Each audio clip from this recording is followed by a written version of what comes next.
Green Pass obbligatorio per accedere alla mensa aziendale, che viene ora equiparata ad un qualsiasi ristorante. Dopo le polemiche dei giorni scorsi, Palazzo Chigi ha chiarito i dubbi pubblicando una FAQ nella quale si precisa che i lavoratori per accedere alla mensa o nei locali adibiti alla somministrazione di servizi di ristorazione devono essere muniti di certificazione verde. Noi non contestiamo questo, contestiamo il fatto che laddove c'è il servizio mensa, se ci sono dei lavoratori che non possono accedervi, ci deve essere un servizio alternativo.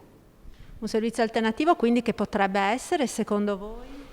È un cestino da asporto, ad esempio, o una modalità diversa di somministrare il pasto, perché uno al ristorante ci va perché lo decide lui personalmente.